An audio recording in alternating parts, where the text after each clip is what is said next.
si SMNI, may sinabi laban sa sa MTRCB. Manganganib daw ang MTRCB dahil dito. Sabi. At kanina, nagpunta pa sila ng Court of Appeals para kasuhan naman ng NTC. Hindi. Basahin natin yung balita. Ito yung balita dyan. SMNI seeks TRO versus NTC suspension. Yung sabi. Right to due process was violated. Yung sabi ng SMNI. Uy, grabe siya. Grabe siya. Sabi, the Court of Appeals on Thursday has been asked to stop the National Telecommunications Commission or NTC from implementing its suspension order against Warasug Media Corporation, which is doing business under Sunshine Media Network International. SMNI. Ang sabi sino nagsabi na ito? Yung petition. Sabi sa petition, the acts of the respondent NTC in suspending the operations of petitioner SMNI, SSMC, is in violation of the rights of the petitioner to due process. Uy, grabe. May violation daw ng due process. Chero. May violation ng due process. Okay, sige, tingnan natin. With this, the petitioner asked the CA to issue a TRO or a writ of preliminary injunction that would order the NTC to cease and desist from implementing the suspension order issued on December 19. Ayun lang yan. Tapos, ano pa sinabi? After the CA conducted due proceedings, the petitioner prayed. Yung prayed, ibig sabihin parang request lang yan. Parang request lang yung prayed. Prayed that the court declare as null and void the NTC order. So pinapa-void nila yung order ng NTC. Ginawa nila, sinara nila kami. Sinupil nila ang aming karapatan sa malayang pamamahayag without giving us a day in court. Sabi ng SMNI. Sabi ni Attorney Rex Suplico. Kung ito mangyayari sa SMNI ay maaring mangyari kanino man dito ngayon. Sabi niya. There is a grave violation of the saligang batas na tinatawag na grave abuse of discretion amounting to lack or excess of jurisdiction. Uy, Rule 65. Rule 65, guys. Rule 65 yung sa Rules of Court yan. Pero dapat Supreme Court. Yun ang pagkakaalam ko dapat Supreme Court. Alam ko Supreme Court. Pag Rule 65. But baka naman hindi Rule 65. Baka nag-TRO lang sila sa CA. Baka na yun. Kapag na-deny sa CA, saka sila magsu-Supreme Court, tapos saka sila magro-Rule 65. Baka lang naman. Pero bago natin ipagpatuloy ang ating pinag-uusapan dito sa video na ito, may tanong muna ako sa inyong lahat. Sa mga nasa US, UK, Canada, Italy, France, Spain, Ireland, and Belgium, gusto nyo bang makauwi sa Pilipinas ng may libreng patiket galing kay Sendwave? Ito lang gagawin nyo mga kutsero. Ito lang, pakita ko sa inyo. Pwede kayong manalo ng isa sa 3 free round trip tickets sa pamamagitan ng Sendwave Pasko. Ayan mga kutsero, matindi-tindi to. Win a free round trip flight home kung ikaw ay magpapadala ng higit $200 sa inyo pong Sendwave account hanggang December 31, 2023. Ayan, so kapag nagpadala kayo ng higit $200, so may entry na agad kayo sa up to 5 entries sa mga kotsero ang pwede nyo makakuha dyan sa round trip flight home na yan. Pero paano ba kayo makapagpadala sa Pilipinas sa pamamagitan ng Sendwave? Ang gagawin nyo lang muna mga kotsero, i-download ang Sendwave app, gumawa kayo ng account, lagay nyo ba ang account details nyo dyan. At pwede na kayo magpadala sa GCash, cash pickup through pawn shops at sa iba't ibang mga bangko sa Pilipinas. At kapag ginamit nyo pa ang aking promo code, The Coach Jared, makakuha kayo ng $20 free credit. Ayan mga kotsero, kaya gamitin na si Sendwave for all of your remittance needs at para makakuha kayo ng libreng patiket pauwi ng Pilipinas. So yun ang sinabi ng SMNI, no? Ngayon mga kotsero, Mipyo, asan na yung kopya ko nung Dinownload ko na yun eh. Yung order, ayan. Ito kasi yung order or yung press release tungkol dun sa order ng SMNI, no? Yan. Ano sabi niya? Republic of the Philippines, NTC, etc., issues a show cause order with 30 days with 30-day suspension order. So, show cause order plus 30-day suspension order. Actually, marami kumu-question dito, bakit daw ganyan? Bakit daw ganyan? So, actually, isa si Maltik dyan. Si Maltik, si Malutikiya. Kasi nakita ko pinost ito sa sa Twitter. Pinost to, bakit daw ganun? Kung show cause lang, bakit may suspension? Yun, ganun siya. Sabi, nga, may 30-day suspension, okay? Because it took cognizance of the House of Representatives declaration in Resolution number 189 that Suarasug has violated at least 3 specific provisions of its Legislative Franchise Republic Act number 11422. So, ang sabi dito ng SMNI, mga konsyero, ang sinabi po dito ng SMNI, violation daw ito. Kasi parang violation daw ito ng separation of powers. Kasi parang naging utus-utusan daw ng Kongreso ang NTC. And actually, maraming naniniwala doon sa sinasabi na yun ng SMNI. Marami talaga. Marami nang naniniwala doon. At marami na ako naringga na ganun ang dahilan. Pero kasi mga kotsero, kung titignan kasi natin yung rules nila. Ito kasi yung rules. Rules and practice and procedure ng NTC. Ayan. NTC to Summary proceedings. Yan. So ibig sabihin, yung kapag meron kang pag may kaso, pag may nag-file ng complaint at may kaso, ito ang paraan kung paano didinggin yung kaso. When applicable, based on the report of an authorized personnel of the board or the credible sworn statement of an offended party, the board, instead of acting according to procedure indicated for complaints, may issue an order directing the respondent to appear before the board within 72 hours from the receipt of copy and show cause why his certificate should not be canceled or suspended for the cause stated in the report or complaint. So, first things first. Para mabasag na natin yung drama ng uto-uto ang NTC sa Kongreso. Basahin natin itong parte na to. Based on the report of an authorized personnel of the board. Authorized personnel of the board, ha? So, sabihin parte ng NTC. Number 1. Pangalawa, or the credible sworn statement of any offended party. Any offended party. Ano daw ang basehan para magkaroon ng order to show cause? Una, report ng authorized personnel of the board. Ibig sabihin, miyembro ka ng NTC, ng board ng NTC, at may nakita ka at ikaw mismo ang nakakita at dahil sa nakita mo, magfa-file ka ngayon ng order to show cause. Yun yung una. Pangalawa, or the credible sworn statement of any offended party. Nakasulat ba dyan? Sa any na yan, may limitation ba ang any? Tanong ko lang.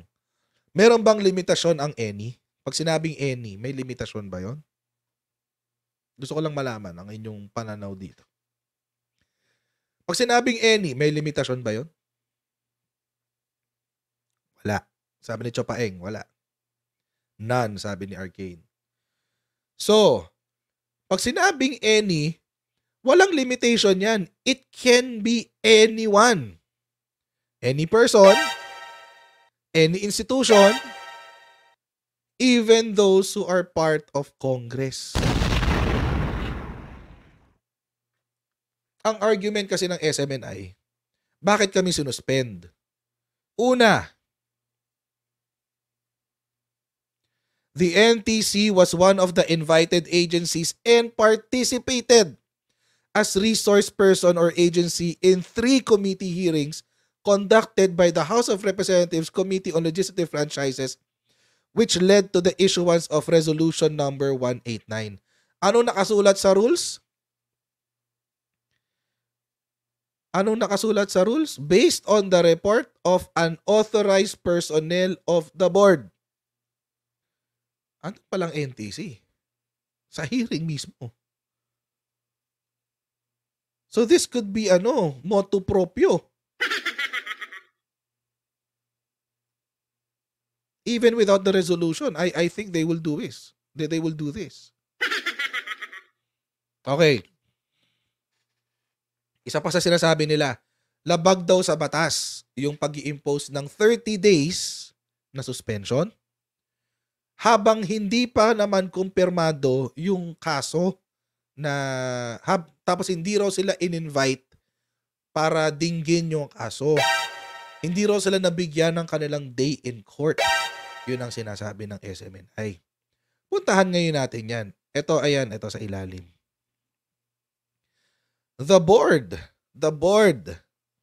for good cause, may prior to the hearing, suspend for a period not exceeding 30 days any certificate or the exercise of any right or authority issued or under the act or plan by order of the board, whenever such step shall in the judgment of the board be necessary to avoid serious and irreparable damage or inconvenience to the public or to private interests.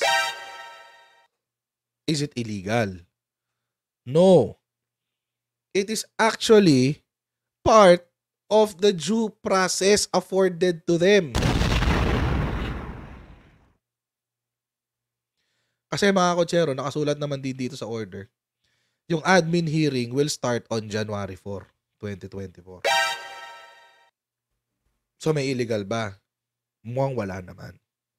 Pero, isasagot lang ng sa kanila, NTC, etong summary proceedings, part 4 ng kanilang implementing rules and regulations. So as far as due process is concerned, it was afforded to them. It is part of due process. But again, it can be argued. Ibig sabihin, pwede mong idahilan. Pero may dahilan sa Court of Appeals na sasabihin ng NTC, hindi, part yan ng implementing rules namin. Pwede namin silang bigyan ng suspension. For what reason? Whenever such step shall in the judgment of the board be necessary to avoid serious and irreparable damage or inconvenience to the public or to private interests. So yun. Pwede siyang gawin yung 30-day suspension. Kahit wala pa yung hearing. Kasi it's parang preventative suspension nga siya. Para hindi ka na maagawa pa ng further damage. Para hindi ka na maagawa pa ng pagpatuloy. Para hindi mo may pagpatuloy ang mga kalokohang pinagagagawa mo. Di yun ang gagawin namin. Parang ganun. So, yun. So, it's not unconstitutional. It's not a violation of due process. It is actually part of the due process afforded by the National Telecommunications Commission para doon sa mga nagfa-file ng complaints. Anyway, so that's one. Tapos, what's next? Ito medyo nagulat ako dito sa video na to. Kasi hindi ko in-expect na magsasalita ng ganito si SMNI. Pero panoorin natin para kayo na lang din ang humusga. Ang word na ginamit ng LTRCB may... Wait. Walang sound kasi naka-mute. Ulit. Ang word na ginamit ng LTRCB may violate. So dapat sana bago nila i-practice yan, at least sigurado sila na may na-violate na batas. In this case, hindi pa sila sigurado. And posible pa na mapahamak ang LTRCB kasi posible na maging conflict pa yung desisyon nila sa desisyon ng Quezon City Prosecutor Office. Meron bang history rin kayong na-research attorney na may kahalintulad na ginawa sila na preventive muna, inaantay yung final decision tapos nagpataw ulit ng suspension. Nandiyan po sa rules yan na may right talaga ang chairman ng MTRCB board to do preventive suspension. But based on my research, parang hindi yan nila pinapractice. Or kasi for example, yung kaso ni Vice Ganda, wala namang preventive suspension. At suspension ang yung penalty nila. So may due process. Non-practice doesn't mean na it's not available. Isip ko lang naman nung sinabi niyang yan. Kasi sabi naman niya, available naman daw yung option na yun sa chairman ng MTRCB. Yeah, it is. So, pero based on his research daw, hindi naman daw ginagamit in the past. So, and the point is? Kasi kapag available siya at legal naman, nasa IRR, hindi illegal yun. Di ba? Muna, after the due process, pinakinggan yung both side, after na pinakinggan, gumagawa sila ng desisyon. But in this case, hindi pa napapatunayan ang violation. Hindi pa napapatunayan na may na-violate na batas ang mga host, like for example, si former President Duterte, yung dalawang nating kaibigan, si K.A. Celis at saka si Dr. Red Badoy, wala pang ebidensya na to prove na na-violate nila ang batas. But in this case, that's why mismo ang MTRCB nagduda pa. Kasi ang word na ginamit ng batas, the SMNI may violate. Ibig sabihin, hindi pa sigurado ang MTRCB na na-violate ang batas. But gumagawa na sila ng preventive suspension. Preventive suspension to do further injury daw. What is the further injury? Na posible kasi na yung decision nila might have a conflict sa decision ng Quezon City Prosecutor Office, or baka pinangunahan lang ang Prosecutor Office or the influensyahan ang Prosecutor Office with respect sa criminal case na final na kaso ni Congresswoman Castro laban kay former President Duterte. Hindi violation yun ng sub judice rule. Diba? But anyway, ang sabi niya, wala raw kasing violation, tsaka hindi pa raw sure dun sa violation. Actually, medyo nagulat ako nung sinabi ni attorney dito na na wala pa raw kasing decision yung QC Prosecutor's Office doon sa kaso ng yung death threat. Pero kasi mga kotsero, that is separate. That is a separate issue. Ibang batas ang doon, ang nagko-cover doon. Ang nagbatas na pinagbabasihan lang ng MTRCB is very simple. PD 1986, that's it. Wala nang iba. And they can they can make their decisions base doon sa PD 1986. That's it. Wala silang pake doon sa grave threat. So regardless kung magdesisyon ng RTC na kontra kay Digong o pabor kay Digong, it doesn't matter kay MTRCB. Ang importante kay MTRCB, na-violate mo ba yung PD 1986? That's it. Wala siyang pake doon sa grave threat. Hindi niya kailangang pakialaman yun. Mamaya, pakita ko sa inyo. Sir, sige, isa pa. Nabanggit mo rin kanina na baka in conflict. If ever naman, halimbawa, ganito yung kanilang desisyon or nagpataw sila ng suspension na order talaga attorney, tapos doon naman sa RTC or sa fiscal pa ba yun, hindi umusad yung kaso naman against dito kay dating Pangulong Rodrigo Duterte. So, nang magkakaroon ng conflict, ano yung mananaig? Pwede bang i-lift nila itong suspension? If ever lang. Yun nga. Of course, iba kasi ang sa fiscal office. Kasi sa fiscal office, criminal case yun. So pag criminal case, ang objective doon, tulong. Then magpiyansa ka kung may warrant of arrest. Doon ang sa fiscal office. Nayakyat nila sa korte. Tama. Iba naman dito sa MTRCB kasi, for example, granting na may na-violate na batas, may pleadings pa tayo na pwede i-file. May remedyo pa tayo pwede i-file. Like, for example, correct, pwede tayo mag-file ng motion for reconsideration sa MTRCB. So, wala pang suspension. Granting na i-deny nila ang motion for Office of the President pa yan. Pwede pa tayo mag-appeal sa Office of the President. Right. Tapos so, CA. procedure na gagawin, bakit sila mag-impose ng penalty o ng preventive suspension na sila mismo hindi pa sigurado kung may ebidensya na na-violate. May ebidensya ba to prove na may na-violate ang SMNI with respect sa NTRCB law? Question, nag-file na ba kayo ng appeal nyo?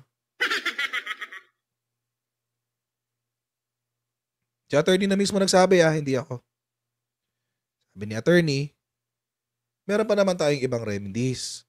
May remedy tayo on pwede tayo umapila, mag-MR, motion for reconsideration sa sa MTRCB. Pag matikas ang MTRCB, pwede pa tayong umapila sa Office of the President. Totoo naman 'yun. After nun, pag matikas yung Office of the President, pwede pa kayong umapela sa CA, sa Court of Appeals. Tapos kapag hindi pa pumanig sa inyong Court of Appeals, mag-file kayo ng Rule 65 sa Supreme Court. So, nag-file na ba kayo ng appeal na sa MTRCB? Kahit MR. Well, MR is an appeal, pero nag-file na ba kayo? Hindi ko alam. Walang balita Hindi ko alam. Ang alam ko lang na binalita nila is yung etong sa NTC. Nag-apila sila sa NTC. Siguro kasi mas mahaba yun Tuloy natin. Wala pang napapatunayan.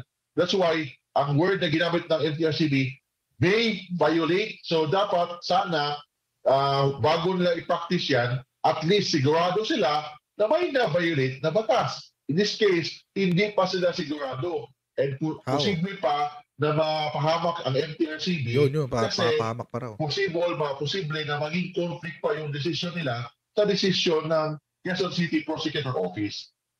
Sir, gaano kabigat yung naging comment ng PDP Laban? Established party ito ng dating presidente. Maraming itong members. Mabigat na comment yan kasi it really shows na number one, yung freedom of press, freedom of expression, that is a big reminder. Reminder yan ng MTRCB na maghinay-hinay kayo sa pagdesisyon. Dapat hindi kayo magpa-influence, lalo na sa Committee on Franchise, hindi kayo magpa-influence. Mag-decide kayo based lang on facts, based on evidence, based on the presentation of evidence of both parties. Hopefully, based sa merits lang ang iyong desisyon, hindi sana dapat sila makipag-influensya sa political pressure, lalo na sa Committee on Franchise na nakita naman nila na grabe ang pangharas or pambubuli namin sa amin mga resource person. O sana hindi sila ma-pressure or ma-influensyan ng Committee on Franchise. Sir, so kapag si PDP Laban na nagsalita, hindi siya political pressure. Pag si Committee on Franchises, political pressure. Naiintindihan ko naman kung ba't kailangan sabihan niya. Siyempre, siya abogado ng SMNI, natural. Kailangan niya pagtanggol ang SMNI. So, halimbawa, assuming nakinig si MTRCB sa sinabi ng PDP Laban, so hindi siya political pressure? Puro politiko yung nandun. Yun pa yung partido ni Digong. Paano na? Weird lang mga comment po na aming nakita kahit sa ibang station, kahit sa ibang mga kapwa news organizations, higit sa paksang yan, hinahanap po lagi yung programang Laban Kasama ang Bayan. May naipupunto po doon, sir, na disenfranchisement sa lahat ng mga viewers at sa mga kababayan natin na araw-araw inaabangan po yung programang yan. Will it stand po, sir, sa inyo pong argumento? Yun nga, so ang ginagawa nila, yung MTRCB decision, may violation na sa ating saligang batas. Yes, may basihan sa batas about sa preventive suspension, but as much possible, hindi dapat i-practice yan kung may doubt sila sa kanilang desisyon. Kasi in fact, yung decision nila, may doubt sila kung tama ba o hindi. May violate. Ibig sabihin, may doubt sila kung tama ba yung decision nila. Kung may doubt sila, always in favor of the constitutional principle of freedom of press and freedom of expression. So, kasi kung ipastop nila, curtailment of press freedom, disfranchisement yan, or para pinastop nila yung program that is purely for public service and it really affects public interest and public information sa ating mga kababayan. Alright, see you soon, sir, sa Hindi ko gets yung sinasabi ni attorney. Baka nabobo lang ako doon. Excuse me. Hindi ko gets eh. Hindi ko na-gets yung sinabi ng attorney.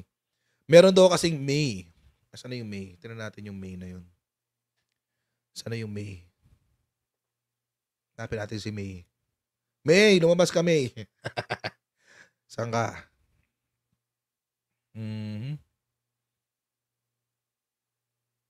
Okay. To may have. May have. Okay. Ito daw yun. Itong part na yun. May have. Yan o, may have. Okay. Ano ba yung konteksto niya sinabi niya na yan? Upon careful review and consideration of recent events and complaints received by the board, it was found that certain aspects of the above-mentioned program may have violated the established guidelines and standards set by PD 1986. So hindi siya tungkol sa freedom of the press, hindi siya tungkol sa freedom of speech. Ang argument nila ay nakasabit sa semantics. May have. Dahil sa sinabing may have, hindi daw sila sure. May have violated. Kaya ang argumento nila, ano ba yung violation namin? Kasi sabi nyo, may have eh. Kung sure kayo, dapat have. Kung sure kayo, dapat have. First violation, gikan para sa masa, October 10, 2023. Multiple complaints regarding an alleged death threat made by the guest on October 10. Gikan para sa masa, after preliminary conference. Kinausap na kayo. SMNI. Kinausap kayo. October 10, yung violation. Kinausap kayo ng MTRCB nung November 8. Ano sabi? Kayo sa SMNI, nag-commit kayo na sige, hindi na namin ila-live yung episode. Hindi na namin siya ila-live. Para siguro ma-edit yung mga mura-mura, ma-edit yung mga detret. Diba? Having been warned by the board that similar incidents will be dealt with more sternly. Okay. Tapos, next, gikan para sa masa ulit, November 30. So, na-warningan na sila November 8, 2023. Inulit pa November 30, 2023. The board received a complaint about an alleged death threat ulit and profane language. Ito, dagdag tong profane language. By a guest on SMNI. Subsequently, a notice was issued for SMNI to appear before the Hearing and Adjudication Committee on December 7. Nagpunta si Mark Tolentino, yung abogado kanina. Nagpunta siya. Siya yung nagpunta. So, ibig sabihin, mga kutsero, yung tungkol sa offense ng gikan para sa masa, 2 beses silang kinausap. 2 beses lang kinausap. Yung pangalawang beses, December 7. Tapos, ang humarap ay yung attorney Mark Tolentino. Ito siya, yung kaninang nagsasalita. Yan, si attorney Mark Tolentino. Pangatlong offense, ito na yung kay LCAB. Yan. Kinausap din sila tungkol dyan sa fake news nila, dyan sa 1.8 billion travel funds. Tapos, nagpadala uli ng notice at nagkaroon ng meeting nung December 7, 2023. So siguro sabay itong dalawang ito. Yung kaso ng gikan at kaso ng LCAB. Sabay silang dininig. So ito yung kaso. Ano yung violation? Kasi tinatanong ni attorney kanina, ano ba yung violation namin? Nakasulat po yung ng legal basis. Ay, yung legal basis, oh. Section 3C of PD 1986. Those which tend to incite subversion, insurrection, rebellion, or sedition against the state, or otherwise threaten the economic and or political stability of the state. Hindi ito yung sinabi. Pero kung tutuusin, yung sinabi ni Tatay Diggs na I call on the military, I call on everyone to do whatever, I call on everyone not to pay their taxes, etc., etc. Pwede pumasok dito yun sa letter I. Dito yun, no? Economic and or political stability. Buti hindi pa ito yung tinignan, no? Buti hindi pa ito yung tinignan. Next. Those which tend to undermine the faith and confidence of the people in their government, kasama siya doon. At dito, obvious to. Alam natin to. Pasok to sa violation talaga nila. For sure yan. For sure yan. Dito sa parte na to, number pala yun. Number 2, section 3, number 2. Sure to. So, ito yung legal basis. Kasi alam nyo mga kotsero, kung may problema na sa Pilipinas pagdating sa freedom of the press and freedom of expression, then matagal nang walang GMA News. Matagal nang walang ABS-CBN News. Hanggang ngayon, tumatakbo pa rin sa ABS-CBN. Naka-block time pa nga siya eh. Wala lang siyang franchise, pero naka-block time siya. Diba? So yung drama ni ABS-CBN before nung nawalan siya ng prangkisa, yun na rin ang drama ngayon ni SMNI. Tama? At paulit-ulit ko nang sinasabi to mga kotsero. Medyo kasi, pagdating sa usapin ng SMNI, napaka hypocritical ng mga taong pro SMNI. Kung may violation anong gagawin mo? Kahit kakampi mo yan, kahit kaibigan mo yan. May violation anong gagawin mo? So, nung si Digong, sinabi niya na papasara ko ang ABS-CBN, happy-happy. Oh, good, buti na lang kasi fake news network, etc., etc.